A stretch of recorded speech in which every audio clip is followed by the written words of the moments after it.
Gostaria de convidar o Dr. René Padilha para estar aqui à frente. Eu pedi para o Ari, que vai estar aqui falando amanhã, ele vai orar por esse tempo.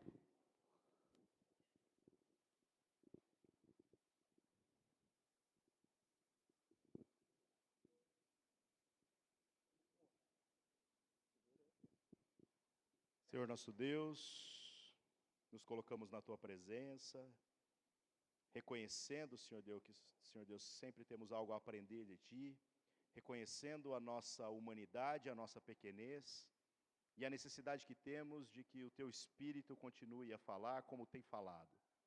Que o Senhor traga, através da mensagem do nosso irmão Renê, uma mensagem de confronto ao nosso coração. Que abra os nossos olhos espirituais para aquilo que é o Teu Evangelho, a simplicidade do Teu Evangelho, a simplicidade da Tua mensagem, que muitas vezes na jornada nós nos esquecemos. Abençoa o Teu servo e nos abençoa através desta palavra, em nome de Jesus. Amém. Amém.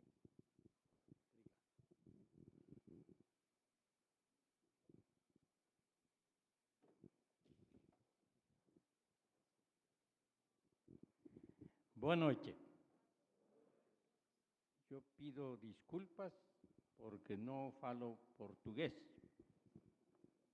Un poquillo de portuñol. Para mí es un privilegio estar aquí con ustedes esta noche. Pido al Señor que Él nos dirija en nuestra reflexión. Yo nací en un hogar evangélico. Mi padre era un obrero, tenía una familia grande, 4 varones y 3 mujeres. Hace muchos años, quizás más de los que ustedes suponen.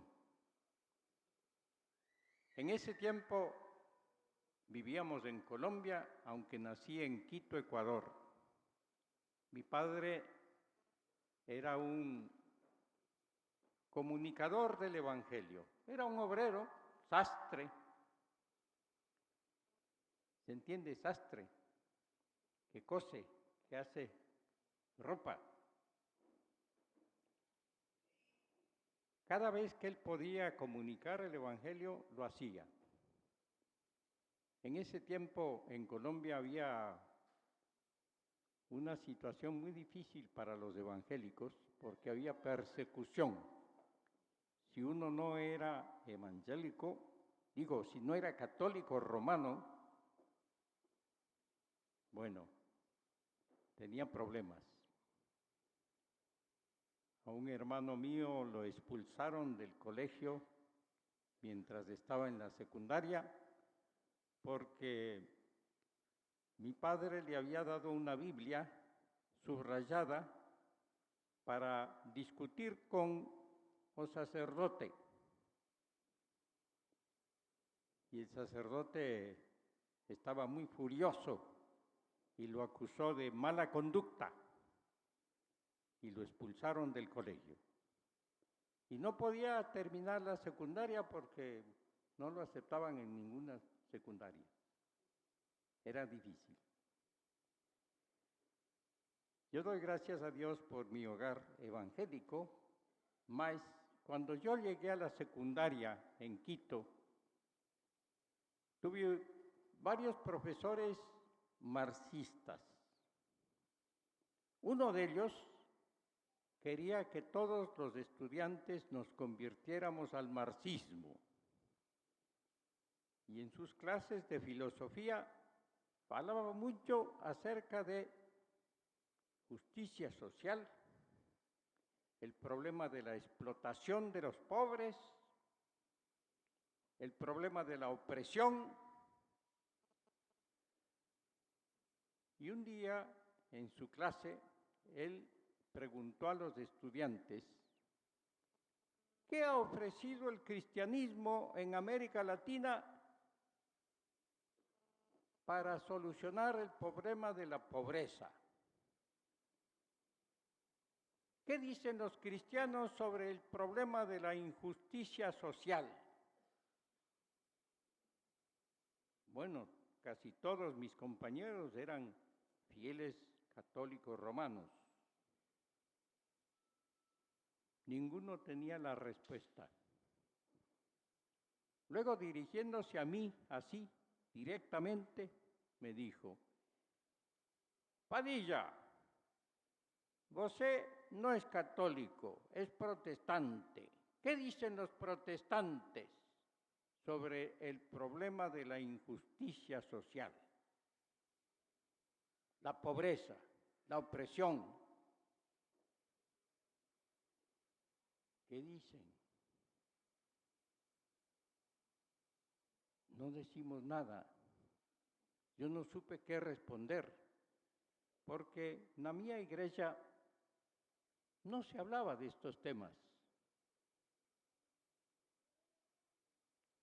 Él sembró una inquietud, una semente en mí. Yo empecé a tratar de encontrar literatura evangélica sobre el tema. No encontré nada, nada. Bueno, tuve el privilegio de estudiar en un college en Estados Unidos, muy buen college. Lo llamaban Harvard Evangélico. Estuve ahí casi 7 años. Salí con un título de máster en teología, aprendí griego, hebraico, y volté a América Latina para trabajar con el movimiento estudiantil al cual pertenece ABUB, Alianza Bíblica Universitaria do Brasil. Mi tarea era tratar de encontrar estudiantes cristianos, evangélicos, en las universidades de Venezuela, Colombia, Ecuador, Perú. Esa era mi parroquia. No tenía un lugar fijo para vivir, viajaba todo el tiempo, organizaba encuentros, hablaba en las universidades de esos países. Pero encontré un gran problema. Las mismas preguntas que me había hecho el profesor de filosofía durante los años de secundaria, estaban haciéndome los estudiantes que escuchaban mis conferencias en las universidades de esos países. Los marxistas se sentaban allá atrás, listos para preguntar. Y cuando terminaba la conferencia, las preguntas. ¿Qué dicen los cristianos evangélicos sobre la injusticia social, la explotación, la opresión? ¿Ustedes saben cuándo triunfó la Revolución Cubana? ¿Cuándo entró Fidel Castro en La Habana, triunfante? 1 de enero de 1959. Yo empecé a trabajar con el movimiento estudiantil universitario en julio de 1959. Había fiebre marxista en las universidades de América Latina, en todas partes. ¿Qué vamos a hacer? Yo tenía 2 compañeros de trabajo con los estudiantes que pertenecían al mismo movimiento, Samuel Escobar y Pedro Arana, ambos peruanos.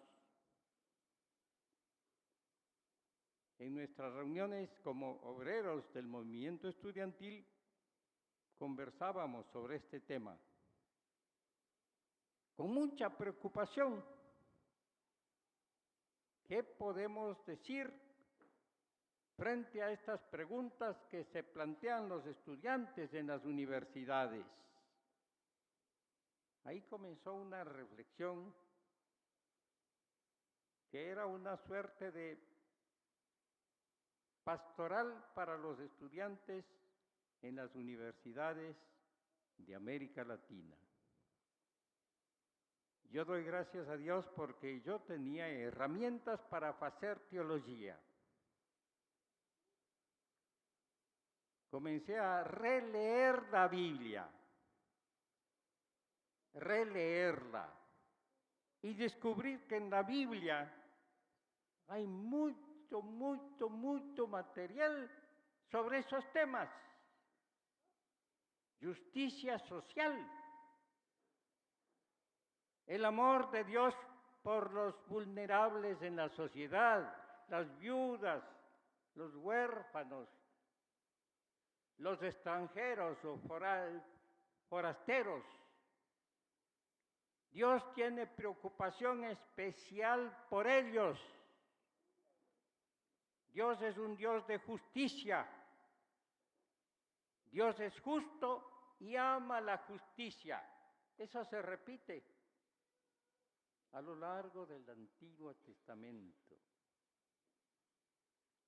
Y luego en el Nuevo Testamento, yo encontré a Jesucristo que vino para pregar un evangelio a los pobres,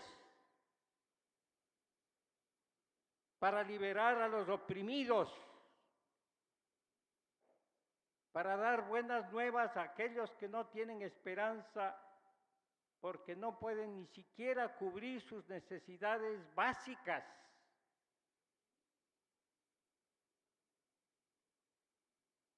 ¿Qué pasa con las iglesias evangélicas, pensé yo? ¿Por qué no enseñan la palabra de Dios completa? Todo el consejo de Dios. Jesucristo dedicó buena parte de su ministerio a Galilea, la provincia más pobre, donde los campesinos, ¿cómo se dice campesino? La gente de campo, camponeses, estaban perdiendo su tierra. Las multitudes no tenían mucha esperanza, tenían que pagar el impuesto al templo, impuesto. ¿Quiénes estaban a cargo del templo? Una élite judía, mayormente saduceos. Moraban en un lugar, especial para gente rica, poderosa en Jerusalén. Y recibían grandes cantidades de dinero durante los festivales judeos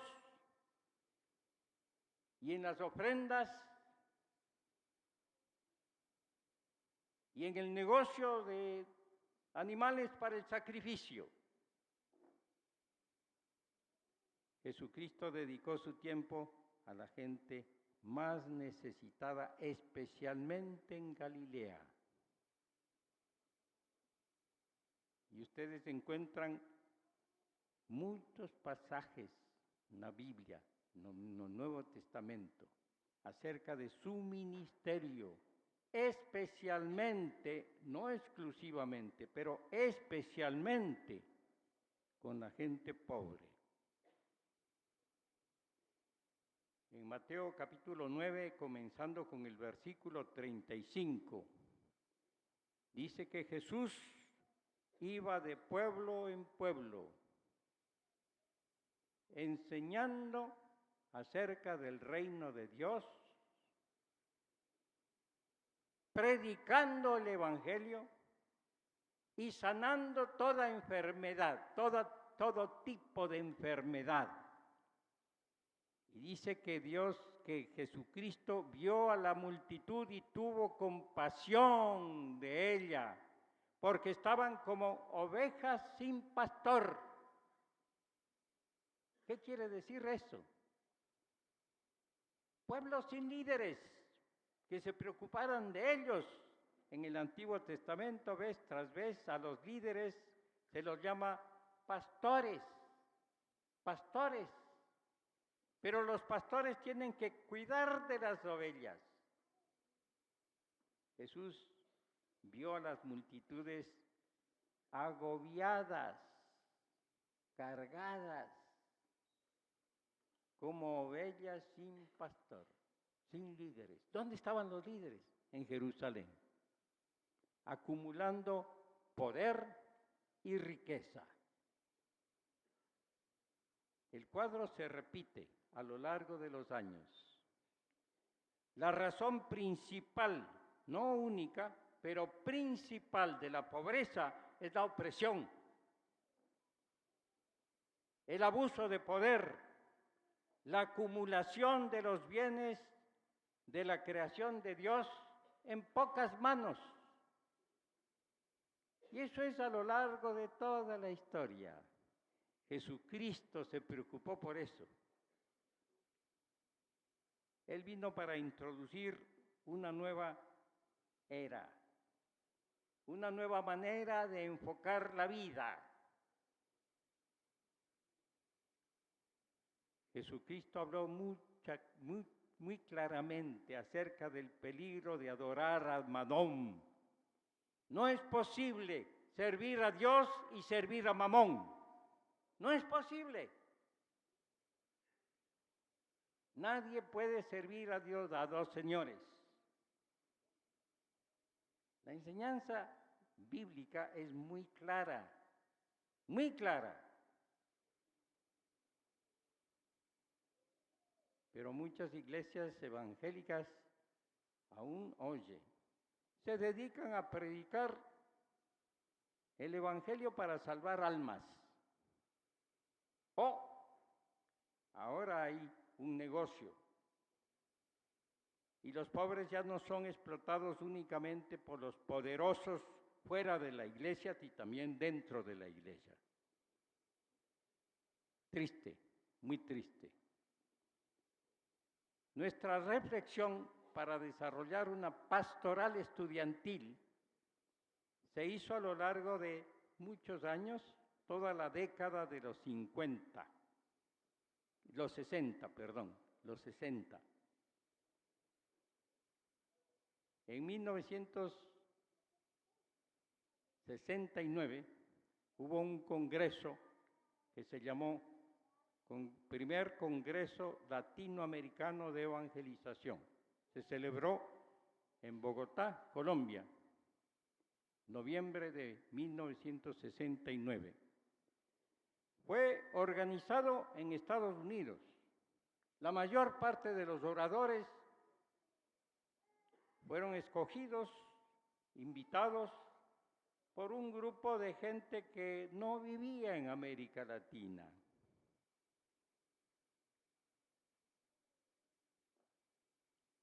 Cometieron un error, porque el propósito que ellos tenían era planificar la evangelización de toda América Latina, principalmente por medio de grandes encuentros de evangelización, reuniones masivas, tipo Billy Graham o tipo Palau. Esa era la planificación para la evangelización. Cometieron un error, porque invitaron a Samuel Escobar para hablar sobre un tema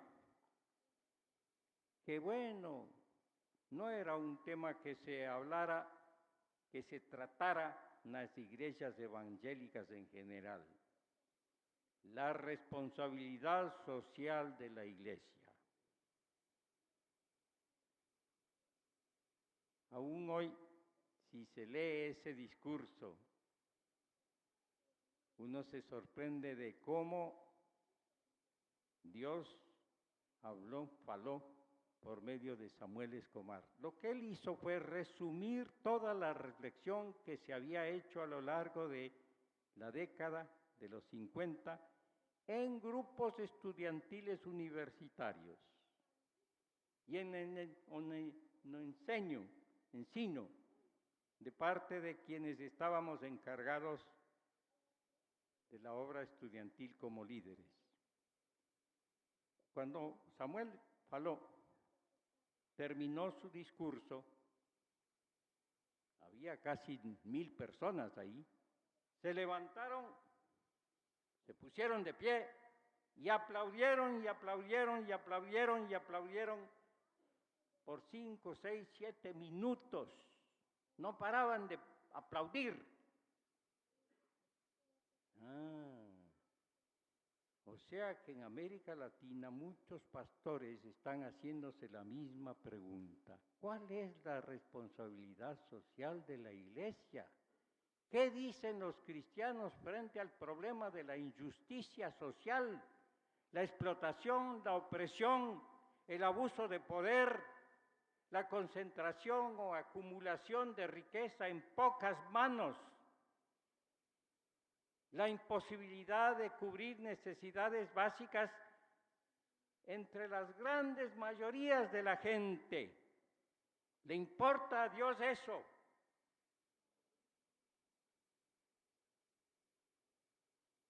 Ahí mismo, en Bogotá, nos reunimos varios con esa inquietud y pensamos, es el momento de iniciar una reflexión teológica desde América Latina, tomando en cuenta los problemas nuestros,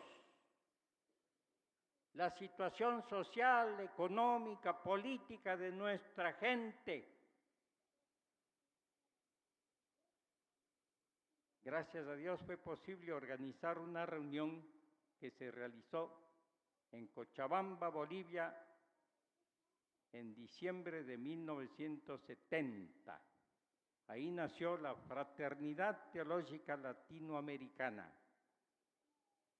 La Fraternidad Teológica Latinoamericana con 35 personas presentes de toda América Latina, inclusive el Brasil. Ricardo Sturz estuvo ahí, no sé si algunos de ustedes lo conocieron. Batista. Había Robinson Cavalcanti, también algunos de ustedes lo conocieron. Y había gente de Centroamérica, había de República Dominicana, Ecuador, Colombia, Perú, Argentina, Chile. Éramos 35 solamente, pero ahí nació la Fraternidad Teológica Latinoamericana. Y gracias a Dios, con el tiempo, en el seno, en la Fraternidad Teológica Latinoamericana, comenzamos a reflexionar y producir literatura sobre este tema. A lo largo de los años se han producido muchos libros, revistas, artículos, ahora por internet. En ese tiempo no había internet. Y se ha difundido esta idea.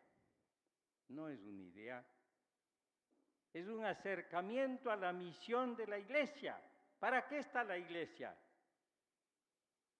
La Iglesia está para seguir la misión de Jesucristo, continuar la misión de Jesucristo que fue una misión integral. No separaba el cuerpo del alma. Se preocupaba especialmente por la gente más necesitada.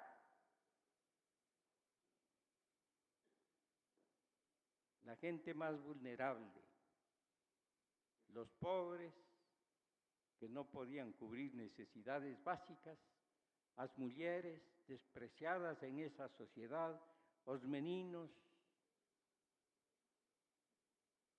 los samaritanos que eran despreciados por los judíos. Atención especial por ellos, según la enseñanza o ensino del Antiguo Testamento. Porque eso dice el Antiguo Testamento.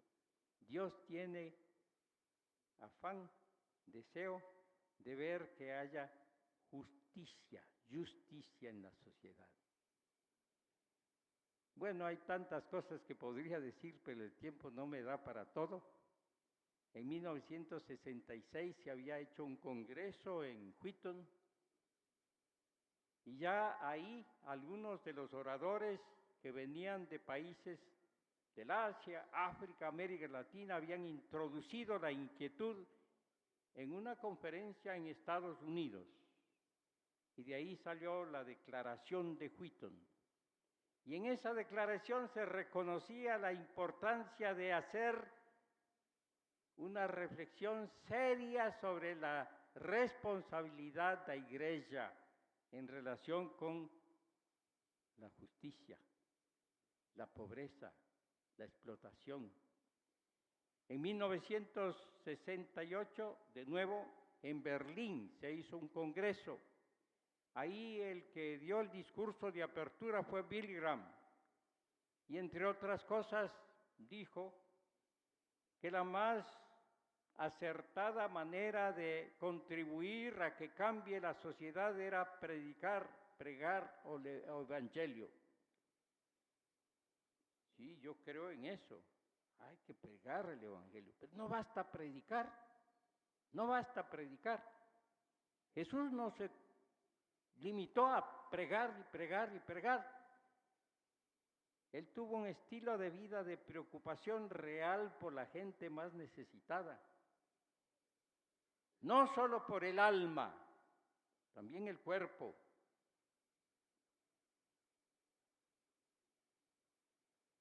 Luego se organizó un gran congreso, Lausana I, 1974. Entre los organizadores estaba John Stott. Algunos de ustedes conocen el nombre de John Stott. Se han publicado varios de sus libros en portugués y se siguen publicando, gracias a Dios. John Stott era una suerte de, bueno, me atrevo a decir, papa evangélico. Tenía mucha influencia.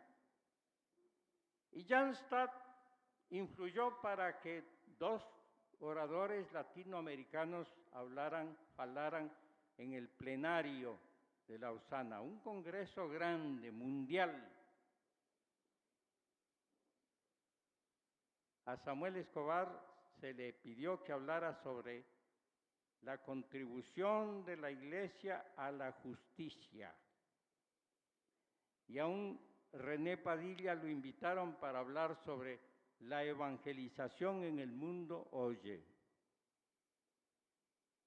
Bueno, no puedo exagerar lo que sucedió después de que falamos nosotros. Por un lado, había gente muy molesta conmigo, muy molesta. Uno de los líderes de la universidad de la cual yo me había graduado en Estados Unidos, me vio y me preguntó, después de que yo había falado,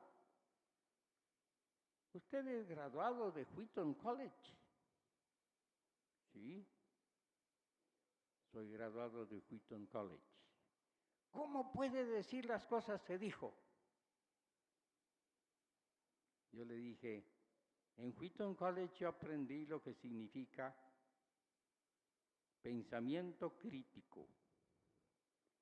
Y aprendí griego y hebraico. Y volví a leer las Escrituras. Y descubrí que ahí el Dios que se nos presenta es un Dios que ama la justicia y que requiere justicia. Y un Jesucristo que se preocupó especialmente por la gente más necesitada. Por eso falé como falé. Bueno, gracias a Dios, John Stott se hizo cargo de uno de los departamentos de lo que se llamó el Movimiento de Lausana y organizó 4 conferencias, bueno, más de 4, a mí me invitó a 4, como uno de los oradores principales.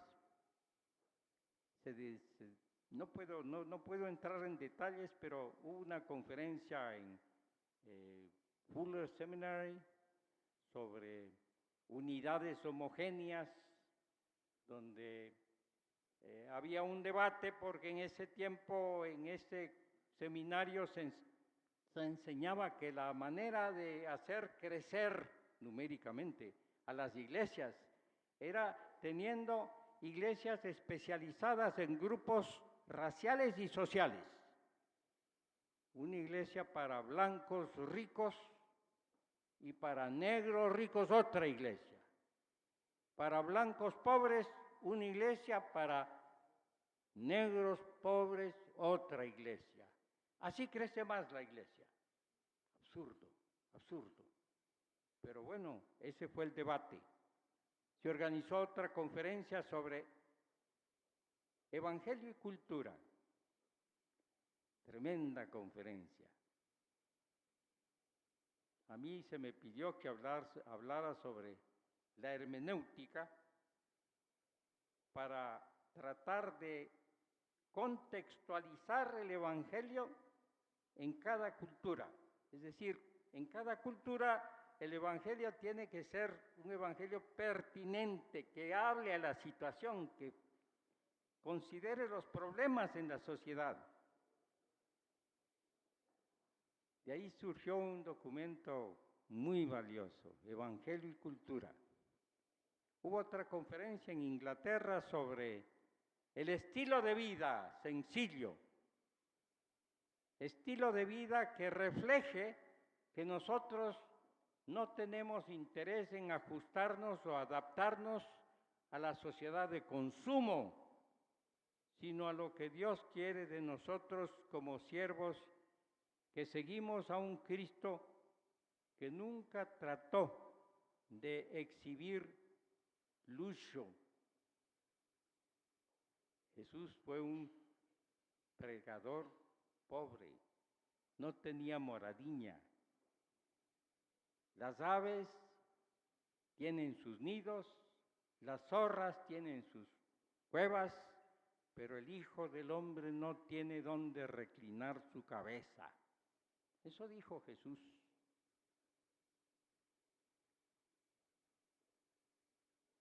Lamentablemente, en el movimiento de Lausana hubo una división muy grande, porque para un sector muy mayoritario de líderes evangélicos en el mundo, lo que estaba proponiendo esta línea de pensamiento, que con el tiempo llegó a llamarse misión integral, no era bíblico.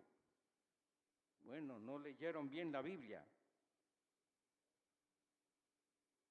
Y entonces, por muchos años, en el movimiento de Lausana no hubo mayor preocupación por seguir la reflexión sobre la responsabilidad social de la Iglesia. En Manila,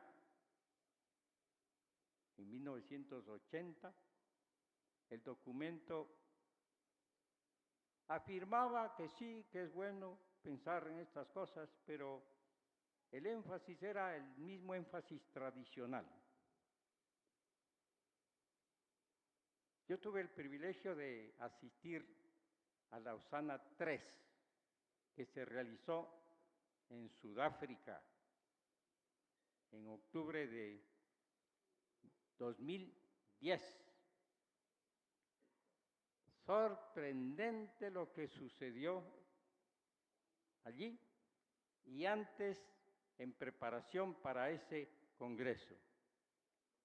Hubo un grupo de gente selecta de todo el mundo, bajo el liderazgo de Christopher Wright, sucesor de John Stott, uno de los estudiosos del Antiguo Testamento más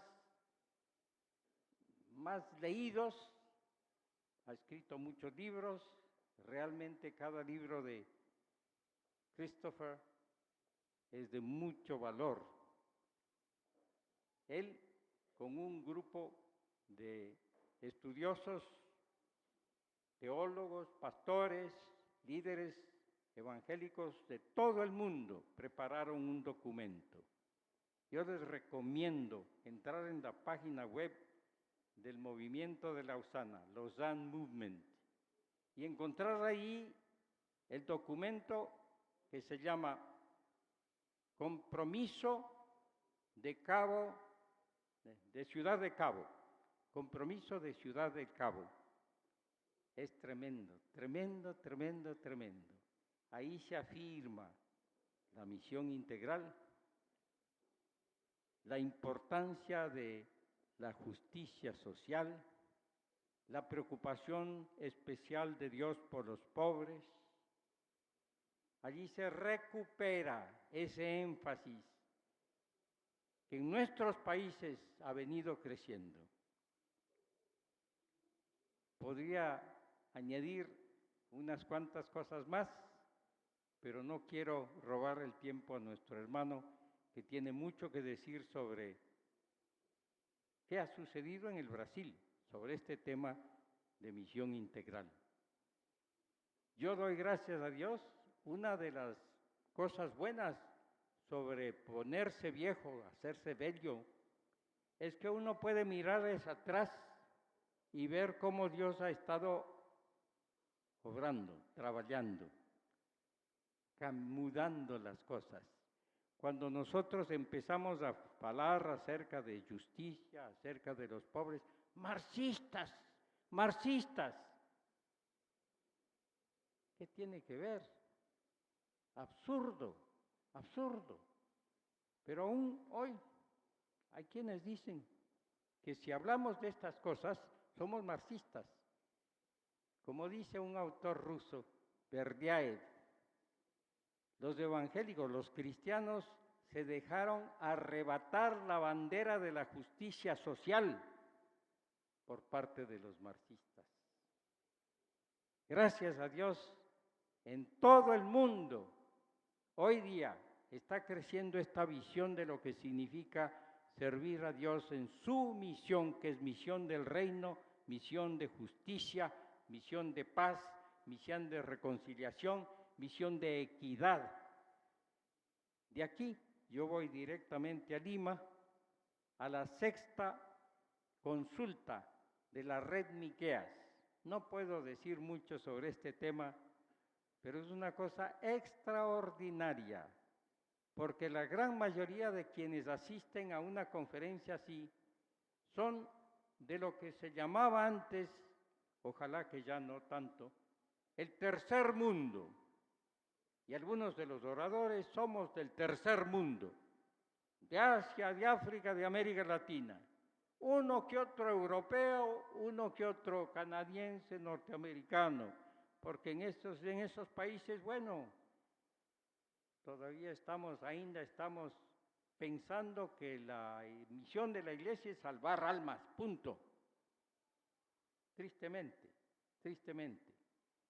En esa conferencia vamos de nuevo a examinar lo que significa ser una iglesia que sirve no solamente de palabra al Evangelio, no solo proclama el Evangelio oralmente, sino que vive el Evangelio, demuestra lo que significa vivir como cristiano en una sociedad donde reina la opresión, la injusticia, el abuso de poder, y actúa.